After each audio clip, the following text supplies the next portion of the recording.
So unfortunately, I'm having to re-record this video because in the first one, when I showed the invoice, it had my address on it, which is a shame. Thank you for the comment about that. I've now taken that video down and it'll have to be a whole new video. The content is deleted and all the packaging is in the bin. So I'll go through the packaging that I've got left and I'll put some pictures up just to show the rest of the packaging. Just for a bit of a description around that, it came in what looked like a generic box, but then when you open it, it's got Omega branding on the inside, it's white on the inside. There was a certificate in there that you could, I didn't read it out, but you could read it out if I wanted to, that just gives you a bit of a history of the NATO strap and thanks you for buying it.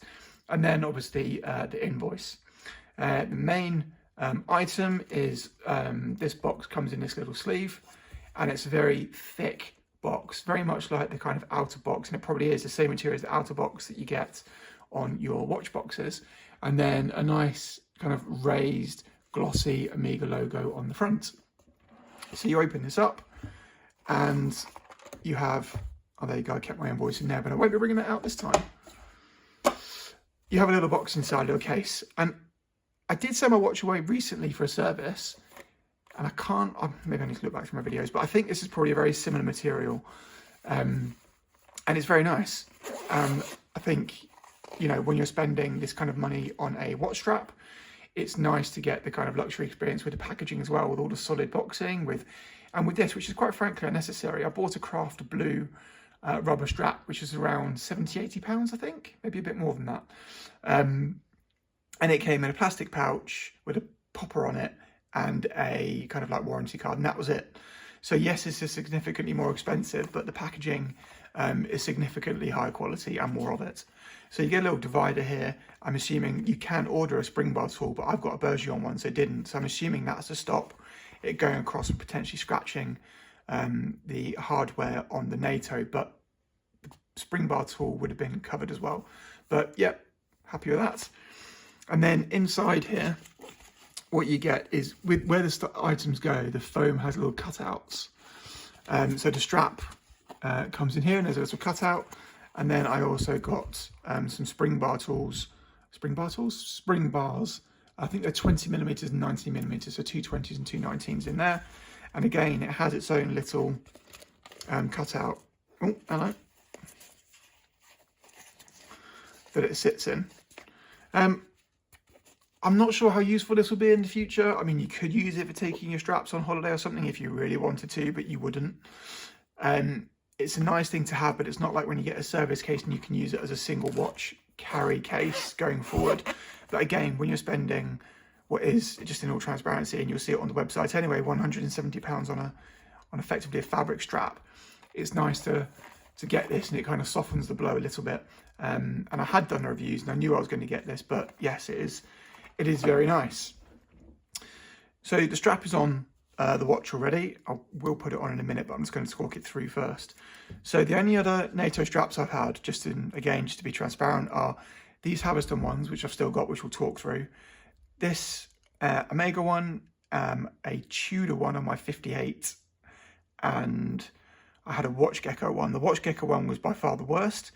It was about the same price as these Haverston ones. I think it was about £25. I might try and find the link and put it in this video for it. But it was really poor. The strap was nice enough. It was a bit...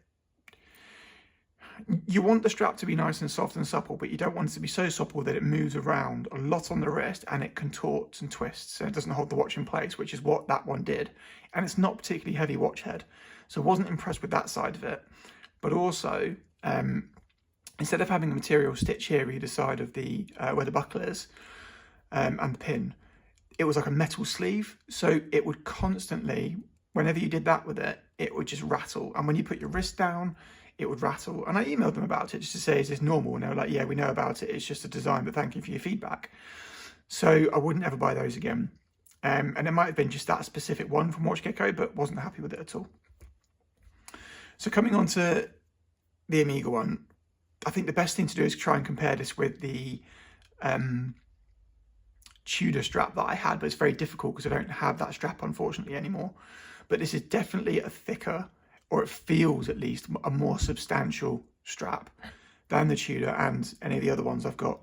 The weave on the strap is extremely tight and it feels like there might be more fibers in there. I don't know, but it just feels very substantial compared to this one. And I'm not going to do too much comparison to the Tudor because I don't have it anymore.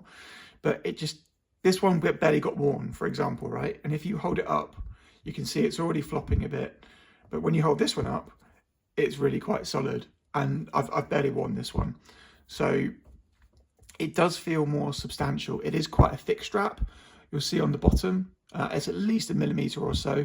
So it will raise the thickness or the height of your watch. It's all heat sealed in the holes, which you would expect, but it is for those straps as well. They all have it. It's heat sealed on the end, but again, you have that on all straps. Well, most of them anyway. Some of them have got some stitching around the edge. It's nice and smooth on the edges, and the hardware is very nice. It's all polished. This one in particular is really nice because it has the Omega logo on it. So when it sits on your wrist, which I'll show you shortly, that's the bit you see, which I do quite like. I think Tudor did win out here a bit. So the Tudor hardware was both chamfered and it had brushing and polishing on it. So just a little bit more detail on the Tudor than there is on this particular Omega hardware. The other ones are just plain and obviously just stainless steel. And then obviously the buckle didn't show that. So it's just got the Omega logo on it again. But all very nicely polished, no complaints with any of that at all. One of the main reasons I really wanted this particular strap was that not only could I not find a green and black strap like this anywhere aftermarket, but this green matches perfectly the green on the dial of my watch. So with this being a Golf edition, the Seamaster logo is green. The tip of the second hand is green. And also the minute markers on the outside, so the running track, are green as well. And it's exactly the same shade of green as the strap. And for watch geeks and people just like that type of stuff, that's why you pay the extra for the OEM straps, to get that perfect colour match. So yeah, the perfect colour match is, like I say, one of the main reasons you'd be spending this kind of money on a strap like this. So one of the things I did just want to say and show before I put it on my wrist is you can see how much longer that strap is, and bear in mind that's already on the watch. So what that means is with these straps, you don't actually get the fold back, which is something I definitely prefer, but on this strap you do. Also on the these straps, the second keeper is the one that floats. And that again is to enable you to just wear the strap properly and not have to fold it over. Whereas on the Omega, it's the bottom strap keeper that floats. So that means if your wrist is a bit bigger, you don't fold it back into this one, you fold it back into this one. Whereas with the Haverston, you always fold it back into that one. So let me just put it on the wrist and show you what it looks like.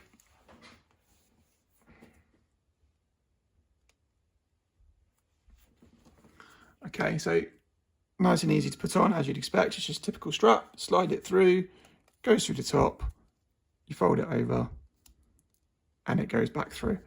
So it's exactly what I expect. Oh, and it's not exactly what I expected. One thing that made me really pleased about this is that when I looked at lots of images online, I thought the green was going to be a lot brighter, which I'm glad it's not. It's already quite a punchy strap as it is. So to have an even brighter green would have been disappointing for me.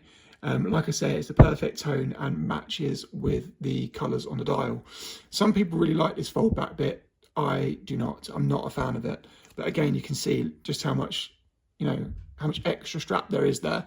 And as I say, if your wrist's a bit bigger, you wouldn't do it, fold it back into this one.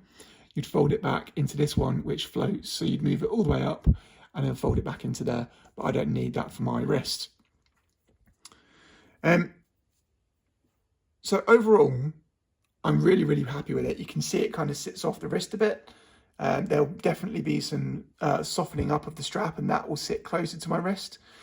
So you won't get quite as much of a flare that there is at the moment, which makes the watch wear bigger than the 41 millimeters, 41.5 millimeters would suggest. But I think it looks brilliant. I'm really, really happy with it. I do like having that little Omega bit that faces you. It's just a nice little touch. It could have been on any of the other pieces of hardware, but that's where they decided to put it.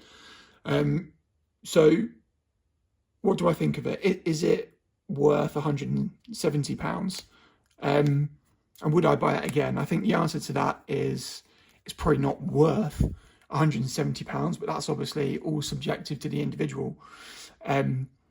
I wouldn't buy 3 or 4 of them to have on one watch to rotate. So these Haverston ones are probably, I don't know, maybe 70% of the quality of the Amiga one. The hardware is reasonable. It's all brushed. The stitching is okay. That's another thing, actually. So check out that stitching. Nothing wrong with it. It's fine. But then, look at that stitching. It's just far more refined. And the other thing that I just remembered as well is because this is a bit softer, I don't know if it's fewer threads or whatever I said, but where the pin goes into the strap, obviously it's going to do that, but it actually kind of shifts the thread that way, and it kind of makes it have a bit of a bendy pattern as opposed to the straight line pattern that it has. And again, I think because this is such a thicker strap and it feels so much more substantial, it'll be interesting to see if that happens with this strap. It definitely feels like, and I'm going to crib this for another video, it feels like this strap has been made to last. It feels like it's not a 20 or 30 quid item that you could try and then might get a bit knackered and you throw it away. It feels like it's been, just like a bracelet, it's been created to last many, many years. Whereas these do feel a bit, you might have it for 2 or 3 years, if that, and then it gets a bit knackered. Maybe it starts to fray, I don't know, we'll see over time. But that's how this watch feels. That's the easiest way to describe it. And I think the only way you could really appreciate that is if you actually handle both. But would I buy more Haverston straps? Yes, I would. They're £25, I think. And if you want lots of colour variations, that's the way to go. I'm not going to be spending £500 or £600 to get different colour variations of NATO straps. I mean, that's more money towards another watch because Amiga do a very similar colour to this one. So in closing, very happy with it. It's nicer than I expected. All the reviews said it was probably the best NATO strap on the market. My only comparisons of the straps I've mentioned, and I would say it's better than all of those for sure.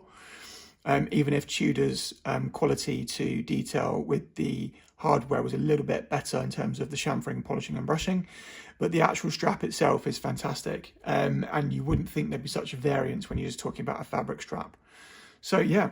As always, if you've got any questions, just let me know.